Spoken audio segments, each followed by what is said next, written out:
ವೀಕ್ಷಕರೇ, ನಮ್ಮ ಚಳ್ಳಕೆರೆ ಟಿವಿಗೆ ಸ್ವಾಗತ. ಇಂದಿನ ಪ್ರಮುಖ ಸುದ್ದಿ. ಏಪ್ರಿಲ್ 24ರಂದು ನಡೆದ ಸಚಿವ ಸಂಪುಟದ ತೀರ್ಮಾನವು ಮಾದಿಗ ಮತ್ತು ಅಲೆಮಾರಿ ಸಮುದಾಯಗಳಿಗೆ ಒಳ ಮೀಸಲಾತಿಯಲ್ಲಿ ಅನ್ಯಾಯ ಮಾಡಿದ್ದು ರೋಸ್ಟರ್ ಬಿಂದುವಿನಲ್ಲಿ ದೊಡ್ಡ ಮಟ್ಟದ ಮೋಸವಾಗಿದೆ ಎಂದು ಮಾದಿಗ ದಂಡೋರದ ರಾಜ್ಯಾಧ್ಯಕ್ಷ ನರಸಪ್ಪ ಮಾದಿಗ ಆರೋಪಿಸಿದ್ದಾರೆ. ನಗರದ ಪ್ರವಾಸಿ ಮಂದಿರದಲ್ಲಿ ಮಾದಿಗ ದಂಡೋರ, ಮಾದಿಗ ಮೀಸಲಾತಿ ಸಮಿತಿ, ಚಿತ್ರದುರ್ಗ ಜಿಲ್ಲಾ ಸಮಿತಿ ಹಾಗೂ ಚಳ್ಳಕೆರೆ ತಾಲೂಕು ಸಮಿತಿಗಳ ಸಂಯುಕ್ತ ಆಶ್ರಯದಲ್ಲಿ ನಡೆದ ಸುದ್ದಿಗೋಷ್ಠಿಯಲ್ಲಿ ಅವರು ಮಾತನಾಡಿದರು. ಪರಿಶಿಷ್ಟ ಜಾತಿಗಳ ಪಟ್ಟಿಯಲ್ಲಿರುವ 101 ಜಾತಿಗಳಿಗೆ ಕಳೆದ 35 ವರ್ಷಗಳಿಂದ ಸಾಮಾಜಿಕ, ಆರ್ಥಿಕ, ಶಿಕ್ಷಣ ಮತ್ತು ಉದ್ಯೋಗ ಕ್ಷೇತ್ರಗಳಲ್ಲಿ ನ್ಯಾಯಯುತ ಅವಕಾಶಗಳು ದೊರಕಬೇಕು ಎಂಬುದು ಡಾಕ್ಟರ್ ಬಿಆರ್ ಅಂಬೇಡ್ಕರ್ ಅವರ ಕನಸಾಗಿತ್ತು. ಆದರೆ ಪ್ರಸ್ತುತ ಸರ್ಕಾರಗಳು ಆ ದಾರಿಯಲ್ಲಿ ಸಾಗದೆ ಮಾದಿಗ ಸಮುದಾಯವನ್ನ ನಿರ್ಲಕ್ಷ್ಯ ಮಾಡುತ್ತಿದೆ ಎಂದು ಅವರು ಆಕ್ರೋಶ ವ್ಯಕ್ತಪಡಿಸಿದ್ದಾರೆ.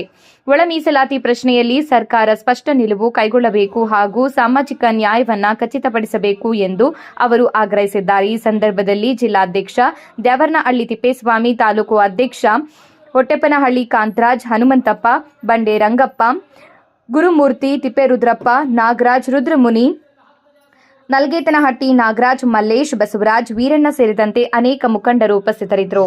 ಮಾನ್ಯ ಸಂಪಾದಕರೇ ಮತ್ತು ವರದಿಗಾರರು, ಇವತ್ತು ಕರ್ನಾಟಕ ರಾಜ್ಯದಲ್ಲಿ ಒಳ ಮೀಸಲಾತಿ ರಾಜ್ಯ ಸರ್ಕಾರ ತೆಗೆದುಕೊಂಡಂಥ ನಿರ್ಧಾರ ಮತ್ತು ಮಾದಿಗ ಸಮುದಾಯಕ್ಕೆ ಮಹಾಮೋಸ, ಅನ್ಯಾಯ ಎಸಗಿರುವಂಥ ಕಾಂಗ್ರೆಸ್ ಸರ್ಕಾರ ಇವತ್ತು ಮಾದಿಗರಿಗೆ ಕಣ್ಣಿಗೆ ಮಣ್ಣೆಚ್ಚುವಂಥ ಕೆಲಸ ಮಾಡಿದೆ ಕಾಂಗ್ರೆಸ್ ಸರ್ಕಾರ. ಇವತ್ತು ಪತ್ರಿಕಾಗೋಷ್ಠಿ ಮೂಲಕ ನಾವು ಸರ್ಕಾರಕ್ಕೆ ಎಚ್ಚರಿಕೆಯನ್ನು ನೀಡುವುದರ ಮೂಲಕ ಇವತ್ತು ಚಿತ್ರದುರ್ಗ ಜಿಲ್ಲೆಯ ಚಳ್ಳಕೆರೆ ತಾಲೂಕಿನಲ್ಲಿರುವಂಥ ನನ್ನ ಸಮುದಾಯದ ಬಂಧುಗಳೇ, ಮಾದಿಗ ಸಮಾಜದ ನಾಯಕರುಗಳೇ, ನಮ್ಮ ಜಿಲ್ಲೆಯ ಅಧ್ಯಕ್ಷರಾದಂಥ ತಿಪ್ಪೇಸ್ವಾಮಿ ಅವರು ಮತ್ತು ನಮ್ಮ ಚಳ್ಳಕೆರೆ ತಾಲೂಕು ಅಧ್ಯಕ್ಷರಾದಂಥ ಕಾಂತರಾಜಣ್ಣವರು ಮತ್ತು ಹಾಗೆ ನನ್ನ ತಾಲೂಕಿನ ಪದಾಧಿಕಾರಿಗಳು ಮತ್ತು ಮುಖಂಡರುಗಳೇ, ಇವತ್ತು 1997ರಿಂದ ಪ್ರಾರಂಭ ಆಯಿತು ನಮ್ಮ ಮಾದಿಗ ದಂಡೋರ ಮಾದಿಗ ಹೋರಾಟ ಸಮಿತಿ. ಪದ್ಮಶ್ರೀ ಮಂದಾಕೃಷ್ಣ ಮಾದಿಗಣ್ಣವರು ಕರ್ನಾಟಕ ರಾಜ್ಯದಲ್ಲಿ ಒಳ ಮೀಸಲಾತಿಗಾಗಿ ಸುದೀರ್ಘ 35 ವರ್ಷಗಳ ಹೋರಾಟ ಮಾಡಿದರೂ ಕೂಡ ಕಾಂಗ್ರೆಸ್ ಸರ್ಕಾರ ಉದ್ದೇಶಪೂರ್ವಕವಾಗಿ ಮಾದಿಗರಿಗೆ ಕಣ್ಣಿಗೆ ಮಣ್ಣೆಚ್ಚುವಂಥ ಕೆಲಸ, ಮಾದಿಗರನ್ನ ತುಳಿಯುವಂಥ ಪಕ್ಷ ಯಾವುದಾದ್ರೆ ಅದು ಕಾಂಗ್ರೆಸ್ ಪಕ್ಷ ಅಂತೇಳಿ ನಾವು ತೀವ್ರ ಕಾಣಿಸ್ತಾ ಇದ್ದೀವಿ. ಇವತ್ತು ರಾಜ್ಯದ ತುಂಬ 31 ಜಿಲ್ಲೆಗಳು ಕೂಡ ಪ್ರತ್ಯೇಕ ಮಾದಿಗ ಸಮುದಾಯದ ಬಂಧುಗಳು ಬೀದಿಗಿಳಿದು ಹೋರಾಟ ಮಾಡಿ ಇಷ್ಟೆಲ್ಲ ಮಾಡಿದ್ರು ಕೂಡ ಇವತ್ತು ರಾಜ್ಯ ಸರ್ಕಾರ ಮಾನ್ಯ ಮುಖ್ಯಮಂತ್ರಿ ಸಿದ್ದರಾಮಯ್ಯನವರು ಹಾಗೂ ಸಿ ಮಾದೇವಪ್ಪನವರು ಮತ್ತು ಕೆ.ಎಚ್. ಮುನಿಯಪ್ಪನವರು, ಆರ್.ವಿ. ತಿಮ್ಮಾಪುರವರು ಮತ್ತು ಪ್ರಿಯಾಂಕಾ ಖರ್ಗೆ ಅವರು, ಶಿವರಾಜ್ ತಂಗಡಿಯವರು, ಒಟ್ಟಾರೆ ದಲಿತ ಸಚಿವರುಗಳಾದಂಥ ಇವರೆಲ್ಲರೂ ಕೂಡ ನೈತಿಕತೆ ಇಲ್ಲ. ಈ ಸಮುದಾಯಗಳಿಗೆ ನ್ಯಾಯ ಕೊಡುವಲ್ಲಿ ಸಂಪೂರ್ಣ ವಿಫಲರಾಗಿದ್ದಾರೆ. 3 ಆಯೋಗಗಳಲ್ಲಿ ಪರಿಶಿಷ್ಟ ಜಾತಿಯಲ್ಲಿ ಬರುವಂಥ 101 ಜಾತಿ ಜನಾಂಗಕ್ಕೆ ಈಗಾಗಲೇ 24/4/2026 ಕ್ಯಾಬಿನೆಟ್ನಲ್ಲಿ ತೀರ್ಮಾನ ಮಾಡಿದಂಥ ಬಿಲ್ ಪಾಸ್ ಆಗಿರುವಂಥ ಏನು ಒಳ ಮೀಸಲಾತಿ ಬಿಲ್ಲನ್ನು ಪಾಸ್ ಮಾಡಿ ಇವತ್ತು ಸಮುದಾಯಕ್ಕೆ ಅನ್ಯಾಯ ಎಸಗಿರುವಂಥ ಈ 5 ಜನ ಸಚಿವರುಗಳು ತಕ್ಷಣ ರಾಜೀನಾಮೆ ಕೊಡಬೇಕು. ಈ ಸಮುದಾಯದ ಜನಪ್ರತಿನಿಧಿಗಳು ಅಲ್ವೇ ಅಲ್ಲ. ಯಾಕಂತಂದ್ರೆ ಪರಿಶಿಷ್ಟ ಜಾತಿಯಲ್ಲಿ ಬರುವಂಥ 101 ಜಾತಿ ಜನಾಂಗಕ್ಕೆ ಮತ್ತು ಅಸ್ಪೃಶ್ಯ ಸಮುದಾಯಗಳು ಟಚ್ಚಪಕ್ಷ ಯಾರು, ಅಸ್ಪೃಶ್ಯರು ಯಾರು ಅನ್ನೋದು ಲೆಕ್ಕಕ್ಕೆ ತೆಗೆದುಕೊಳ್ಳದೆ ಸಿದ್ದರಾಮಯ್ಯನವರು ತಮ್ಮ ಕುರ್ಚಿ ಉಳಿಸ್ಕೊಳ್ಳೋಕ್ಕೋಸ್ಕರ ಅಂದರೆ CM ಪದವಿಯನ್ನು ಮುಂದುವರಿಸಲಿಕ್ಕೆ ಕಪಟ ನಾಟಕ ಮತ್ತು ಮಾದಿಗರಿಗೆ ಯಾವುದೇ ಒಳ ಮೀಸಲಾತಿ ಮಾಡಬಾರ್ದು ಬಲೆಡ್ಡು ಸಚಿವರ ಒತ್ತಡದಿಂದ, ಬಲೆಡ್ಡು ಸಚಿವರು ಅಂದರೆ ಹೇಳ್ತೀನಿ ಅವರ ಹೆಸರು ಮಾನ್ಯ ಮುಖ್ಯಮಂತ್ರಿ ಸಿದ್ದರಾಮಯ್ಯ ಅವರೇ, ನೀವು ಹಯಂಗ ನಾಯಕರಲ್ಲ.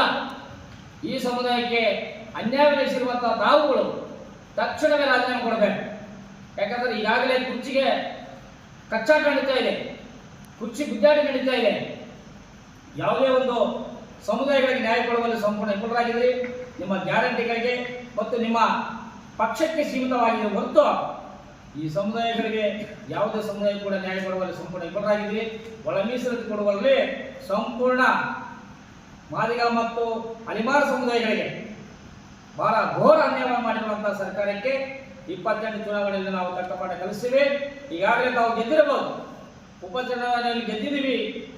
ಬಾಗಲಕೋಟೆ ಮತ್ತು ದಾವಣಗೆರೆಯಲ್ಲಿ ಅಂತ ಹೇಳಿ ಜಂಬ ಕುತ್ಕೊಳ್ತಾ ಇದ್ರಿ. ಇದು ನಿಮ್ಮ ಮೂರ್ಖತನ. ನಿಮಗೆ ವೋಟ್ ಬ್ಯಾಂಕು ಓಟು ಶೇಕಡ ಎಷ್ಟು ಬಂದಿದೆ ಅಂತ ಅರ್ಥ ಮಾಡ್ಕೊಳ್ಬೇಕು ತಾವು. ಈಗಾಗಲೇ 28 ಚುನಾವಣೆಯಲ್ಲಿ ಮಾದಿಗರು ಮತ್ತು ಅಲೆಮಾರಿ ಸಮುದಾಯಗಳು 101 ಜಾತಿ ಜನಾಂಗದಲ್ಲಿ ಬರುವಂತ ಸಮುದಾಯಗಳಿಗೆ ಎಲ್ಲರೂ ಕೂಡ ಅಸಮಾಧಾನ ಆಗಿದೆ. ಯಾವತ್ತೂ ಕೂಡ ನಾವು ಒಳ ಮೀಸಲಾತಿ ಪರವಾಗಿ ಇದ್ದೀನಿ ಅಂತ ಹೇಳಿದಂತಹ ಸಿದ್ದರಾಮಯ್ಯ ಅವರೇ, ನಿಮಗೆ ತಾಕತ್ತು ದಮ್ಮು ಧೈರ್ಯ ಇದ್ರೆ ಒಳ ಮೀಸಲಾತಿ ಕರೆಕ್ಟ್ ಆಗಿ ಮಾಡಬೇಕಾಗಿತ್ತು. ಜನಸಂಖ್ಯೆವಾರ ಮೀಸಲಾತಿ ಕೊಡಬೇಕಾಗಿತ್ತು. ಎಚ್ ಎನ್ ನಾಗಮಂಗಲ ಸಾಹೇಬರಲ್ಲಿ ಏನಿದ್ದಾರೆ, ಮಾದಿಗರಿಗೆ 6%, ಒಲೆಯರಿಗೆ 5%, ಒಟ್ಟು ಲಂಬಾಣ ಕೊರಚ ಸಮುದಾಯಗಳಿಗೆ 4% ಮತ್ತು ಅಲಿಮಾರ ಸಮುದಾಯಗಳಿಗೆ 1%, ಆದಿ ಕರ್ನಾಟಕ ಆದಿ ಆಂಧ್ರಕ್ಕೆ 1% ಅಂತೇಳಿ ಅಂಕೆ ಸಂಖ್ಯೆ ಆಧಾರದ ಮೇಲೆ ಕೊಟ್ಟಂತ ನ್ಯಾಯಮೂರ್ತಿ ಎಚ್ ಎನ್ ನಾಗಮಂದಾಸ್ ವರದಿ ಕೊಟ್ಟಂತ ವರದಿ ಕೂಡ ಸರಿ ಇಲ್ಲ ಅಂತ ಹೇಳಿ ತಿರಸ್ಕಾರ ಮಾಡಿದ್ರೆ ಕಸದ ಗುಟ್ಟಿಗೆ ಹಾಕಿದ್ದೀರಾ. ಮತ್ತು ಸದಾಶಿವಾಗದ ವರದಿಯಲ್ಲಿ ಮಾದಿಗರಿಗೆ 6% ಇದೆ, ಒಲೆಯರಿಗೆ 5% ಇದೆ, ಒಟ್ಟು ಲಂಬಾಣಿಗಳ ಕೊರಚಗಳಿಗೆ 3% ಇದೆ, ಅಲಿಮಾರ ಸಮುದಾಯಕ್ಕೆ 1% ಅಂತ ಅಂಕೆ ಸಂಖ್ಯೆ ಕೊಟ್ಟಿದೆ ಸದಾಶಿವಾಗದ ವರದಿಯಲ್ಲಿ. ಅದೇ ರೀತಿ ಬಿಜೆಪಿ ಸರ್ಕಾರ, ಬಸವರಾಜ ಬೊಮ್ಮಾಯಿ ಸರ್ಕಾರ, ಕಾನೂನು ಮಂತ್ರಿಗಳಾದಂತ ಏನು ಮಾಧವಸ್ವಾಮಿ ಅವರ ವರದಿಯಲ್ಲಿ ಅವರು ಉಪಸಮಿತಿಯಲ್ಲಿ ತೆಗೆದುಕೊಂಡ ನಿರ್ಣಯದ ಆ ಒಂದು ವರದಿಯಲ್ಲಿ ಕೂಡ ಮಾದಿಗರಿಗೆ 6% ಇದೆ. ಆ ವರದಿ ಕೂಡ ಲೆಕ್ಕಕ್ಕೆ ತೆಗೆದುಕೊಳ್ಳದೆ ತಮ್ಮ ಸ್ವಾರ್ಥಕ್ಕಾಗಿ, ತಮ್ಮ ರಾಜಕೀಯ ಇಚ್ಛಾಶಕ್ತಿಗಾಗಿ ಉದ್ದೇಶಪೂರ್ವಕ ಸಮುದಾಯಗಳನ್ನು ಬೆಳೆಕೊಂಡಿದ್ದೀರಾ. ಹಾಲು ಕುಡಿದ್ರೆ ಗೊತ್ತಾಗಲ್ಲ ಅಂತ ತಿಳ್ಕೋಬೇಡಿ. ಮಾನ್ಯ ಮುಖ್ಯಮಂತ್ರಿ ಸಿದ್ದರಾಮಯ್ಯ ಅವರೇ, ಇದು ಎಚ್ಚೆತ್ತುಕೊಳ್ಳಿ. ಇವತ್ತು ನಾವು ಇವತ್ತು ಮಾದಿಗರು ಹಳುವಿನ ಪ್ರಶ್ನೆ, ಮಾದಿಗರು ಹುಬ್ಳಿಗೆ ಸಮಾವೇಶ ಮಾಡುವಂತ ದಾರಿಯಲ್ಲಿ 8 ರಿಂದ 10 ಜನ ಸತ್ತೋದ್ರು ನಮ್ಮ ಸಮುದಾಯ ಬಂಧುಗಳು. ಆದ್ರೂ ಇವರು ಸಾವು ನೋವಿನ ಹೋರಾಟದ ಬಂದೆ ನಮ್ಮನ್ನ ಮತ್ತೊಂದು ಸಲ ಕಡೆಗಣಿಸಿದಿರ. ಮತ್ತೊಂದು ಸಲ ಸಾಯೋದಕ್ಕೆ ಮಾದಿಗರು ಈ ರಾಜ್ಯದಲ್ಲಿ ಬೆಳಿಬಾರ್ದು ಅಂತೇಳಿ ಉದ್ದೇಶಪೂರ್ವಕವಾಗಿ ಮಾದಿಗರು ಬೆಳೆಯುವಂತಹ ಪಕ್ಷ ಕಾಂಗ್ರೆಸ್ ಪಕ್ಷ ಆಗಿರೋದ್ರಿಂದ ಇವತ್ತು ನಾವು ತೀವ್ರವಾಗಿ ಖಂಡಿಸ್ತಾ ಇದ್ದೀವಿ. ಅದರ ಜೊತೆಗೆ ಇವತ್ತು ಚಳ್ಳಕೆರೆ ತಾಲೂಕಿನಲ್ಲಿರುವಂತಹ ನನ್ನ ಸಮುದಾಯದ ಬಂಧುಗಳೇ, ಸಾಮಾಜಿಕ ನ್ಯಾಯ ಕೊಡಬೇಕಂತೇಳಿ ನಾವು ಸುದೀರ್ಘ 35 ವರ್ಷಗಳು ಹೋರಾಟ ಮಾಡಿದ್ವಿ. ಇದೇ ತಾಲೂಕಿನಲ್ಲಿ ಸಾವಿರಾರು ನನ್ನ ಸಮುದಾಯದ ಬಂಧುಗಳು ಹೋರಾಟ ಮಾಡಿದ್ರು, ಬೀದಿಗಿಳಿದು ಹೋರಾಟ ಮಾಡಿದ್ರು. ಇವತ್ತು ಪ್ರತಿಫಲ ಸಿಗಲಿಲ್ಲ. ಇವತ್ತು ರೋಷ ಬಿಂದುವಿನಲ್ಲಿ ಕೂಡ ತೆಗೆದಾಕಿದ್ರಿ. ಇವತ್ತು ಕಾಟಾಚಾರಕ್ಕಾಗಿ ಒಳ ಮೀಸಲಾತಿ ಜಾರಿ ಮಾಡಿ ಇವತ್ತು ಡಿ ಗ್ರೂಪ್ ಅಥವಾ ಕಸ ಬಳಿಯೋದು ಇನ್ನೊಂದು ಆ ಒಂದು ಉದ್ಯೋಗಗಳಿಗೆ ಸೀಮಿತ ಮಾಡಿದಿರಿ. ಇದು ನಾವು ಒಪ್ಪುವುದಿಲ್ಲ. ಇವತ್ತು ತಿರಸ್ಕಾರ ಮಾಡ್ತಾ ಇದ್ದೀವಿ. ನಾವು ಯಾವುದೇ ಕಾರಣಕ್ಕೂ ಕೂಡ ಈ ಒಳ ಮೀಸಲಾತಿಯಲ್ಲಿ ಸರಿಪಡಿಸಲೇಬೇಕು. ಇಲ್ಲೇ ಇದ್ರೆ ನಾವು ಸುಮ್ಮನಿದ್ದರೆ ಸುರಿಯ ತಪ್ಪದು, ದಂಗೆ ಇದ್ರೆ ಜಯ ನಮ್ಮದು. ಮಾದಿಗರು ಎಚ್ಚೆತ್ತುಕೊಳ್ತಾ ಇದ್ದೀವಿ. ಮಾದಿಗರು ಈಗಾಗಲೇ ಬಹಳ ಅಸಮಾಧಾನದಲ್ಲಿದ್ದೀವಿ. ಇವತ್ತು ಒಳ ಮೀಸಲಾತಿ ಕೊಟ್ಟಿದ್ದಾದ್ರೆ ಇಡೀ ವಿಜಯೋತ್ಸವ ಮಾಡ್ತಾ ಇದ್ದೀವಿ. ವಿಜಯೋತ್ಸವ ಮಾಡಕ್ಕೆ ನಮ್ಮ ಮನಸ್ಸಿಲ್ಲ, ಹಂಚುತ್ತಿರುವಂತ ಮನಸ್ಸಿಲ್ಲ. ಕೆಲವು ತಮ್ಮ ರಾಜಕೀಯ ಇಚ್ಛಾಶಕ್ತಿಯಲ್ಲಿರುವಂತಹ ಕೆಲವರು ಮಾತ್ರ, ಕಾಂಗ್ರೆಸ್ ಇರುವಂತಹ ಕೆಲವು ಮಾದಿಗರು ಮಾತ್ರ ಮಾಡ್ತಾ ಇದ್ದಾರೆ. ಈ ತೀವ್ರವಾಗಿ ಕಾಣಿಸ್ತಾ ಇದ್ದೀವಿ. ಇದು ಮಾದಿಗ ಸಮುದಾಯ, ಯಾವುದೇ ಪಕ್ಷದ ಪರವಾಗಿ ಮಾತಾಡ್ತಾ ಇಲ್ಲ ನಾನು. ಬಿಜೆಪಿ, ಕಾಂಗ್ರೆಸ್, ಜೆಡಿಎಸ್ ಅಲ್ಲ, ಇದು ಸಮುದಾಯದ ಪರವಾಗಿ ಮಾತಾಡ್ತಾ ಇದ್ದೀನಿ. ಹಾಗಾಗಿ ಇವತ್ತು ನನ್ನ ಸಮುದಾಯಕ್ಕೆ ಅನ್ಯಾಯ ಆಗ್ತದೆ. ಒಳ ಮೀಸಲಾತಿ ಕರೆಕ್ಟ್ ಆಗಿ ಜಾರಿ ಮಾಡಿದ್ರೆ ನಾವು ಇವತ್ತು ಸ್ವಾಗತ ಮಾಡ್ತಾ ಇದ್ದೀವಿ ಸರ್ಕಾರಕ್ಕೆ, ಮಾನ್ಯ ಮುಖ್ಯಮಂತ್ರಿ ಅವರಿಗೆ. ಇವತ್ತು ಕರೆಕ್ಟ್ ಆಗಿ ನಿರ್ಣಯಗಳು ತೆಗೆದುಕೊಳ್ಳಿಲ್ಲ. ನಿಮ್ಮ ಸ್ವಾರ್ಥಕ್ಕಾಗಿ ಬಜೆಟ್ ಸಚಿವರುಗಳ ಮಾತು ಕೇಳಿ, ಒಂದು ಕಡೆ ಎಚ್ ಸಿ ಮಾದೇವನವ್ರ ಮಾತು ಕೇಳಿ, ಒಂದು ಕಡೆ ಪ್ರಿಯಾಂಕಾ ಖರ್ಗೆ ಅವ್ರ ಮಾತು ಕೇಳಿ, ಇನ್ನೊಬ್ಬ ಹೋಮ್ ಮಿನಿಸ್ಟರ್ ಜಿ ಪರಮೇಶ್ವರ್ ಅವ್ರ ಮಾತು ಕೇಳಿ, ಇನ್ನೊಬ್ಬ ಒಡ್ರು ಸಮುದಾಯಕ್ಕೆ ಸೇರಿರುವಂತಹ ಶಿವರಾಜ್ ತಂಗಡಿ ಅವರ ಮಾತು ಕೇಳಿ ಇವತ್ತು ಸಮುದಾಯನ, ಮಾದಿಗ ಸಮುದಾಯನ ಬಲಿಕೊಟ್ಟಿರುವಂತಹ ನಾಚಿಕೇಡ್ ಸರ್ಕಾರ ಅಂತೇಳಿ ನಾವು ಇವತ್ತು ತೀವ್ರವಾಗಿ ಕಾಣಿಸ್ತಾ ಇದ್ದೀವಿ. ಹಾಗೆ ನಮ್ಮ ಸಚಿವರುಗಳಾದಂತಹ ಕೆ ಎಚ್ ಮುನಿಯಪ್ಪನವರು ಆಗಿರ್ಬೋದು, ಆರ್ ವಿ ತಿಮ್ಮಾಪುರವರು ಆಗಿರ್ಬೋದು, ಅವರು ಕೂಡ ಒಂದು ಗಟ್ಟಿ ಮನಸ್ಸು ಮಾಡಿ ಸಮುದಾಯ ಪರವಾಗಿ ನಿಲ್ಲಲಿಲ್ಲ ಅನ್ನೋ ನೋವಿದೆ ನಮಗೆ. ಹಾಗಾಗಿ ಈ 5 ಜನಗಳು ಕೂಡ ಇವರ ನೈತಿಕತೆ ಇಲ್ಲ. ಯಾವುದೇ ರಾಜ್ಯಕ್ಕೆ ಬಂದರೂ, ಯಾವುದೇ ತಾಲೂಕು ಬಂದರೂ ಕೂಡ ಮುಂದಿನ ದಿನಗಳಲ್ಲಿ ಮಾದಿಗ ದಾಂಡೋರ ಕಪ್ಪು ಬಾಟು ಮೂಲಕ ಮತ್ತು ನಿಮ್ಮ ಕಾರಿಗೆ ಅಡ್ಡಿಪಡಿಸ್ತೀವಿ. ನಿಮ್ಮ ಜಿಲ್ಲೆಗೆ ಬಂದರೂ ಯಾವುದೇ ಮುಖ್ಯಮಂತ್ರಿ ಬರಲಿ, ಯಾರೇ ಬಂದರೂ ಕೂಡ ರೋಡಲ್ಲಿ ಓಡಾಡಕ್ಕೂ ಬಿಡುವುದಿಲ್ಲ ಅಂತೇಳಿ ಇವತ್ತು ಮಾದಿಗ ದಾಂಡೋರ ರಾಜ್ಯಾಧ್ಯಕ್ಷನಾಗಿ ಎಚ್ಚರಿಕೆಯನ್ನು ಕೊಡ್ತಾ ಇದ್ದೀನಿ. ಇವತ್ತು ಚಳ್ಳಕೆರೆಯಲ್ಲಿ ಈ ಒಂದು ಪತ್ರಿಕಾಗೋಷ್ಠಿ ಮೂಲಕ ನನ್ನ ಸಮುದಾಯಕ್ಕೆ ಸಂದೇಶ ಕೊಡಲಿಕ್ಕೆ ನಾನು ಇವತ್ತು ಜಿಡಿನೇ ಚಳ್ಳಕೆರೆ ತಾಲೂಕಿಗೆ ಬಂದಿದ್ದೀನಿ. ಬಂಧುಗಳೇ, ದಯವಿಟ್ಟು ನಾವು ಇನ್ನು ಮುಂದೆ ಸುಮ್ಮನೆ ಕೊಡೋದು ಬೇಡ. ಉದ್ಯೋಗ ರಾಜಕೀಯ ರಂಗದಲ್ಲಿ ಅನ್ಯಾಯ ಆಗ್ತದೆ. ಈಗಾಗಲೇ ಸ್ವಾತಂತ್ರ್ಯ ಬಂದು 70-78 ವರ್ಷ ಆದರೂ ಕೂಡ ನಮಗೆ ಸಮಾನತೆ ಸಿಗ್ತೇ ಇಲ್ಲ. ಡಾಕ್ಟರ್ ಬಾಬಾ ಸಾಹೇಬ್ ಅಂಬೇಡ್ಕರ್ ಅವರು ಹೇಳಿದ ವಿಷಯ ಏನಂತಂದ್ರೆ ಕಟ್ಟೆಗಳಿಗೆ ಒಂದು ಸಮುದಾಯ ಕೂಡ ನ್ಯಾಯ ಸಿಗ್ಬೇಕಂತೇಳಿ ಒಳ ಮೀಸಲಾತಿ ಜಾರಿ ಆಗಬೇಕು. ಒಳ ಮೀಸಲಾತಿ ಅಂದ್ರೆ ಏನು? Internal reservation. ಮೀಸಲಾತಿಯಲ್ಲಿ ಮೀಸಲಾತಿ 101 ಜಾತಿಯಲ್ಲಿ ಸೇರಿಸಿರುವಂತಹ ತಚ್ಚ ಬೆಲ್ಸು ಇವರು ಯಾರು ಕೂಡ ಅಸ್ಪೃಶ್ಯರಲ್ಲ. ಅಸ್ಪೃಶ್ಯರು ಒಲೆಮಾದಿಗಳು ಮತ್ತು ಅತಿ ಸೂಕ್ಷ್ಮ ಮತ್ತು ಅತಿ ಸೂಕ್ಷ್ಮ ಇರುವಂತಹ ಅಲೆಮಾರಿ ಸಮುದಾಯಗಳು ಮಾತ್ರ ಅಂತವರಿಗೆ ನ್ಯಾಯ ಕೊಡದೆ ಇವತ್ತು ಏನ್ರಿ ಬಲೆಂಡ್ರು ಸಚಿವರುಗಳ ಮಾತು ಕೇಳಿ ಇಡೀ ಸಮುದಾಯನ ಬಲಿ ಕೊಟ್ಟರಲ್ರಿ ಮಾನ್ಯ ಮುಖ್ಯಮಂತ್ರಿ ಸಿದ್ದರಾಮಯ್ಯ ಅವರಿಗೆ.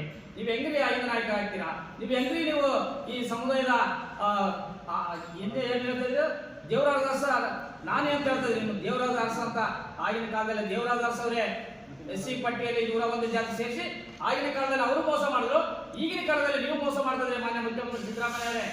ಇದು ನಾವು ಕಡಾಖಂಡಿತವಾಗಿ ತೀವ್ರವಾಗಿ ಖಂಡಿಸ್ತಾ ಇದ್ದೀವಿ. ಇವತ್ತು ನಮ್ಮ ಸಮುದಾಯದ ಎಲ್ಲರೂ ಕೂಡ ಪಕ್ಷಾತೀತವಾಗಿರುವಂತಹ ನನ್ನ ಮಾದಿಗ ಬಂಧುಗಳು ಬಹಳ ನೋವಿನಿಂದಿದ್ದಾರೆ. ಇವತ್ತು ಒಳ ಮೀಸಲಾತಿಯಲ್ಲಿ ತುಂಬಾ ಅನ್ಯಾಯ ಆಗಿದೆ, ಮಹಾ ಮೋಸ ಆಗಿದೆ, ಮಹಾ ದ್ರೋಹ ಬೈದಿದ್ದಾರೆ. ಅದಕ್ಕಾಗಿ ಇವತ್ತು ನಾವು ಪತ್ರಿಕಾಗೋಷ್ಠಿ ಮೂಲಕ ಏನು ಸಚಿವ ಸಂಪುಟದಲ್ಲಿ ತೆಗೆದುಕೊಂಡಂತ ತೀರ್ಮಾನಗಳೇನಿದೆ ಅಲೆಮಾರಿ ಮತ್ತು ಸಮುದಾಯಗಳಿಗೆ ಮರಣ ಶಾಸನ ಬರ್ತಿದ್ದೀರಿ. ನೀವೆಲ್ಲ ಮಾದಿಗ ಸಮುದಾಯಕ್ಕೆ ಮರಣ ಶಾಸನ ಬರ್ತಿದ್ದೀರಿ. 35 ವರ್ಷಗಳ ಹೋರಾಟದ ಪ್ರತಿಫಲ ಮಣ್ಣು ಪಾಲು ಮಾಡಿದ್ದಾರೆ. ಹಾಗಾಗಿ ಮುಂದೆ ಬರುವಂತಹ 28 ಚುನಾವಣೆಯಲ್ಲಿ ಮಾದಿಗರು ದಕ್ಕಪಡ ಕಳಿಸಿ 224 ವಿಧಾನಸಭಾ ಕ್ಷೇತ್ರಗಳಲ್ಲಿ ನಿರ್ಣಾಯಕ ಮತಗಳಿರುವುದರಿಂದ ನಾವು ಏನಂತ ತೋರಿಸ್ಕೊಳ್ಬೇಕಾಗ್ತದೆ ಅಂತೇಳಿ ಒಂದು ಪತ್ರಿಕಾಗೋಷ್ಠಿ ಮೂಲಕ ನಾವು ಖಂಡಿಸ್ತಾ ಇದ್ದೀವಿ. ಹಾಗಾಗಿ ನನ್ನ ಸಮುದಾಯದ ಬಂಧುಗಳಲ್ಲಿ ವಿನಂತಿ ಮಾಡ್ತಾ ಇದ್ದೀನಿ, ದಯವಿಟ್ಟು ನಾವೆಲ್ಲರೂ ಕೂಡ ಎಚ್ಚೆತ್ತುಕೊಂಡು ಈ ಒಂದು ಸಮುದಾಯಕ್ಕೆ ನ್ಯಾಯ ಸಿಗುವವರೆಗೂ ನಮ್ಮ ಹೋರಾಟ ಮುಂದುವರಿಸಿಕೊಂಡು ಹೋಗ್ಬೇಕನ್ನೋ ಉದ್ದೇಶಕ್ಕೆ ಇವತ್ತು ನಾನು ಚಳ್ಳಕೆರೆ ತಾಲೂಕು ಬಂದಿದ್ದೀನಿ, ಚಿತ್ರದುರ್ಗ ಹೋಗ್ತಾ ಇದ್ದೀನಿ, ಹಂತವಾಗಿ ದಾವಣಗೆರೆ ಹೋಗ್ತಾ ಇದ್ದೀನಿ, ಇಡೀ ರಾಜ್ಯದ ತುಂಬ ಪ್ರವಾಸವನ್ನು ಕೈಗೊಂಡಿದ್ದೀನಿ. ಹಾಗಾಗಿ ನನ್ನ ಸಮುದಾಯ ಬಂಧುಗಳು ವಿನಂತಿ ಮಾಡ್ತೇನೆ, ದಯವಿಟ್ಟು ಈ ಸಮುದಾಯಕ್ಕೆ ನ್ಯಾಯ ಸಿಗುವವರೆಗೂ ಹೋರಾಟದಲ್ಲಿ ಭಾಗವಹಿಸಬೇಕಂತ ಕರೆ ಕೊಡ್ತಾ ಇದ್ದೀನಿ. ನಮಸ್ಕಾರ. ಸ್ಪಷ್ಟವಾಗಿರಲಿ ಎಲ್ಲರೂ, ಮಾದಿಗರು ಕಲ್ಚರೇ ಬೇರೆ, ಮಾದಿಗರು ಸಂಸ್ಕೃತಿಯೇ ಬೇರೆ, ಒಲೆಯ ಸಂಸ್ಕೃತಿನೇ ಬೇರೆ. ಒಲೆಯರು ಇವತ್ತು ಇಲ್ಲಿವರೆಗೂ ಸ್ವತಂತ್ರ ಬಂದು 78 ವರ್ಷಗಳಾದರೂ ಕೂಡ ನಾವೆಲ್ಲರೂ ಕೂಡ ಎಡ ಮತ್ತು ಬಲ ಒಂದು ಭಾವನಾತ್ಮಕದಿಂದ ಅಂತ ಇದ್ದೀವಿ.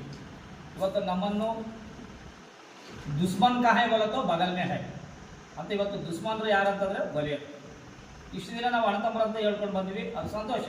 ಇವತ್ತು ಅಣ್ಣತಮ್ಮರು ಯಾರು ಅಲ್ಲ, ಅವರು ಒಲೆಯರೇ, ಮಾದಿಗರೇ. ಅವ್ರಿಗೆ ನಾವು ಹೆಣ್ಣು ಕೊಡಲ್ಲ, ಅವರಿಂದ ನಮ್ಗೆ ಹೆಣ್ಣು ತಗೊಳ್ಳಲ್ಲ. ಇದು ತಲೆಯಿಂದ ತೆಗೆದಾಕಬೇಕು.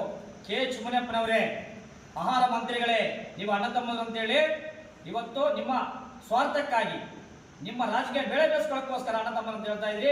ಇದು ನಾವು ತೀವ್ರವಾಗಿ ಖಂಡಿಸ್ತಾ ಇದ್ದೀವಿ. ಯಾವತ್ತೂ ಕೂಡ ಮಾದಿಗರಾಗಿರ್ತೀವಿ. ನಾವು ಆದಿಜಾಂಬ ವಂಶಸ್ಥರು ಮಾತಂಗಿ ಸಮಾಜದವರು. ನಾವು ಯಾವತ್ತೂ ಕೂಡ ಒಲೆಯರು ನಮ್ಮ ನಮ್ಮ ರಾಜ್ಯಾಧ್ಯಕ್ಷ ಬಸವಣ್ಣವರು ನಮ್ಮ ಜಿಲ್ಲೆಗೆ ಬಂದಿದ್ದಾರೆ. ಅವರಿಗೆ ನಮ್ಮ ಜಿಲ್ಲೆಯ ಕೊಡ್ತೇವೆ. ಅದೇ ರೀತಿ ನಮ್ಮ ರಾಷ್ಟ್ರೀಯ ಅಧ್ಯಕ್ಷ ಮಂದಕೃಷ್ಣವರು ಮಾದಿಗ ತಂಡವರ ಸ್ಥಾಪನೆ ಮಾಡಿ 30 ವರ್ಷ ಆಗಿದೆ. ಈ ಕಾಂಗ್ರೆಸ್ ಸರ್ಕಾರ ಮಾದಿಗ ತಂಡವರ ನಾವು ಮಾದಿಗರು ಹೋರಾಟ ಮಾಡ್ಕೊಂಬಂದು ಸತ್ಯವೂ ನಮಗೆ 5.2 ಕೊಟ್ಟಿದ್ದಾರೆ.